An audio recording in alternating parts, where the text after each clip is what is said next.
your inspiration to actually start writing, where did it come from? Well, I'd been writing for a couple years, but when I really took it seriously actually was when my older brother had a kid about 4 or 5 years ago, and he was married and he had a kid, and after a year, his wife left him and his kid, and my older brother actually started abusing heroin again and started getting back into drugs, so he couldn't even take care of himself, so we actually were forced to adopt his son, Taylor, who's now my brother. And I remember I was laying down in bed with Taylor one night, and I wrote him a poem, and it didn't rhyme, it didn't even have much to do with what was going on, but I just told him I would never leave him. I would never abandon him like his mom did. I would never walk out on him like his dad did. I would never be selfish to him. I would give him my whole heart. And I remember saying that, and he looked me in the eyes, and I don't even think he really understood what I was saying, but for some reason, it just felt so right. It felt like I just knew what I was supposed to be doing. People are dying just beyond that shore. They're fighting in a war that they were never meant to fight for. I'm supposed to be on the front lines, but I'd rather be confined by what these two little eyes see as impossible. So I sit back and slowly lead them astray, showing them that it's okay to live your life, but talk a different way. How am I okay with someone dying because my pride was in their way? I've grown numb to reality. Reality that I have the medicine to cure their sickness. I hold their hope in their happiness. I want to be the person that I wish I could have had, the older brother to the kid without a dad. God, I want to see what you see, but I'm too afraid that I'll see who I could be if I would have never became best friends with the enemy. But if it's heart that you're after, then you've come to the right place. It's the one thing I can't deny and the thing you can't replace. Because I have faith beyond these eyes, I have truth beyond these lies, and hope to realize that nobody is ever too far gone. They're always within someone's reach.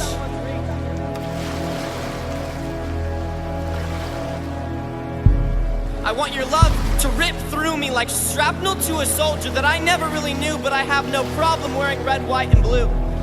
Remind me what it means to be used by you. Take me back to the day when I realized I was nothing without you, where all I cared about was pleasing you. I wasn't satisfied until I knew I'd given everything, that every single day I gave everything I had. Back to the basics, when I cared about people more than I cared about myself. To the place where hell haunted me and heaven was my reward.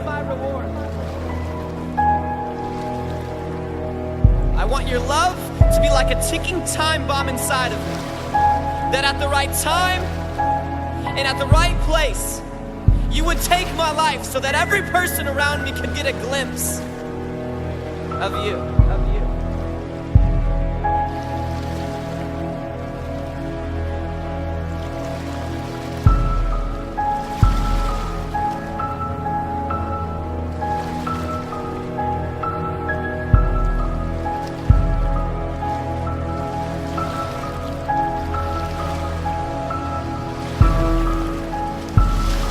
When I'm writing, my goal is not so much to sound cool.